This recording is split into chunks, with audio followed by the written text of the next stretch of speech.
Hello, welcome back to ladies planet. ഇന്ന് നമ്മൾ ചെയ്യുന്നത് സേമിയയും നേന്ത്രപ്പഴം കൊണ്ട് തികച്ചും വ്യത്യസ്തമായിട്ട് ചെയ്തെടുക്കാൻ പറ്റുന്ന ഒരു പലഹാരമാണ് കേട്ടോ.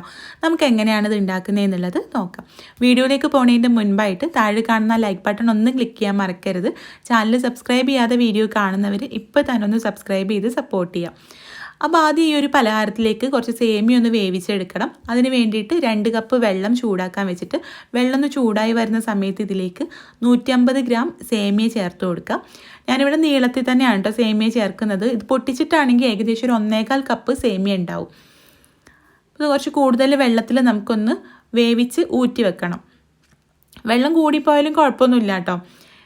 വെന്ത് കഴിഞ്ഞാൽ നമുക്കിത് നല്ല തണുത്ത വെള്ളത്തിലിട്ടിട്ട് ആ സേമിയയുടെ സ്റ്റാർച്ചൊക്കെ ഒന്ന് കളഞ്ഞ് അല്ലെങ്കിൽ ഒട്ടുന്ന പരുവത്തിലല്ലേ ഉണ്ടാവുക, ഒട്ടാത്ത രീതിയിൽ നമുക്ക് ആക്കിയെടുക്കണം കേട്ടോ. അപ്പോൾ സേമിയ നല്ലപോലെ വെന്തിട്ടുണ്ട്. ഇനി കുറച്ച് സാധാരണ വെള്ളം ഒഴിച്ചിട്ട് ഇതൊന്ന് ഊറ്റി മാറ്റി വെക്കാം. ഇനി ഇതിലേക്ക് കുറച്ച് ശർക്കരപ്പാനി വേണം. അതിന് വേണ്ടിയിട്ട് 3/4 കപ്പ് പൊടിച്ച ശർക്കരയിലേക്ക് 1/2 കപ്പ് വെള്ളം ചേർത്തിട്ടൊന്ന് മെൽറ്റ് ചെയ്തെടുക്കുകയാണ് കേട്ടോ. ശർക്കരപ്പാനി റെഡിയാക്കിയിട്ട് അരിച്ചെടുത്ത് മാറ്റി വെക്കാം. എന്നിട്ട് നമുക്കിതിലേക്കുള്ള നേന്ത്രപ്പഴം ഒന്ന് നെയ്യിലൊന്ന് സോട്ട് ചെയ്തെടുക്കണം. അതിന് വേണ്ടിയിട്ട് 2 ടീസ്പൂൺ നെയ്യ് ചൂടാക്കിയിട്ട് ഇതിലേക്ക് മീഡിയം സൈസിലുള്ളൊരു നേന്ത്രപ്പഴം ചെറിയ കഷ്ണങ്ങളാക്കിയത് ആ നെയ്യിൽ ജസ്റ്റ് ഒന്ന് വഴറ്റിയെടുക്കാം. നെയ്യിൻ്റെ ഫ്ലേവർ അതിൽ കിട്ടിയാൽ മതി കേട്ടോ. നന്നായിട്ട് ഉടഞ്ഞ് കിട്ടുമൊന്നും വേണ്ട. ഒന്ന് ഇളക്കി കൊടുത്തതിന് ശേഷം ഇതിലേക്ക് നമ്മൾ റെഡിയാക്കി വെച്ചിട്ടുള്ള ശർക്കരപ്പാനിയില്ലേ, അത് അരിച്ചെടുത്ത് ചേർത്ത് കൊടുക്കാം. എന്നിട്ട് ഈ ശർക്കരപ്പാനി നല്ലപോലെ തിളപ്പിച്ച് ഈ പഴം നമുക്കൊന്ന് സോഫ്റ്റാക്കി എടുക്കണം. നല്ലൊരു ഫ്ലേവറിന് വേണ്ടിയിട്ട് ഒരു 4 ഏലക്ക പൊട്ടിച്ചിട്ട് അതിൻ്റെ കുരും തൊലിയൊക്കെ കൂടെ ഇട്ട് കൊടുത്തിട്ടുണ്ട് കേട്ടോ.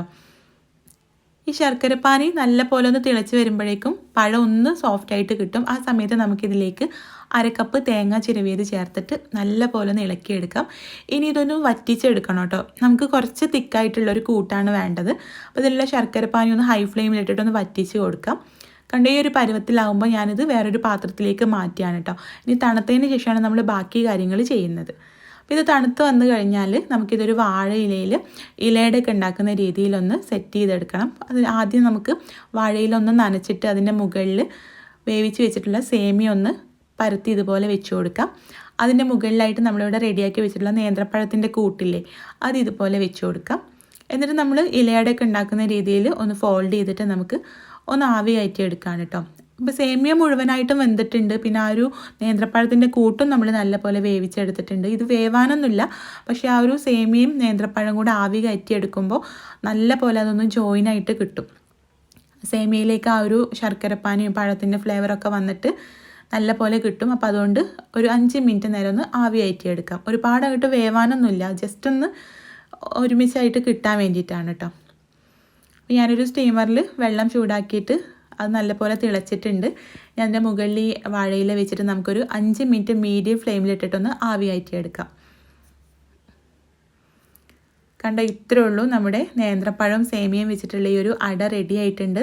നല്ല ടേസ്റ്റി ആയിട്ടുള്ള ഒരു അടയാണ് കേട്ടോ. നമ്മൾ സേമിയ വേവിച്ചപ്പോൾ ഒന്നും അതിലേക്ക് ചേർത്തിട്ടില്ലല്ലോ, എന്നാലും ഇതിൻ്റെ എല്ലാത്തിൻ്റെയും ഫ്ലേവർ സേമിയയിലൊക്കെ പിടിച്ചിട്ട് നല്ലൊരു അടിപൊളി ഐറ്റമാണ്. ട്രൈ ചെയ്ത് നോക്കുക, നിങ്ങൾക്ക് ഇഷ്ടമാവും. നിങ്ങൾ ട്രൈ ചെയ്ത് നോക്കുന്ന സമയത്ത് ഫീഡ്ബാക്ക് അറിയിക്കാനും വീഡിയോ ഇഷ്ടമായിട്ടുണ്ടെങ്കിൽ ലൈക്ക് ചെയ്യാനും ഷെയർ ചെയ്യാനും മറക്കരുത് കേട്ടോ. അപ്പോൾ നമുക്ക് അടുത്ത നല്ലൊരു വീഡിയോ ആയിട്ട് കാണാം. താങ്ക്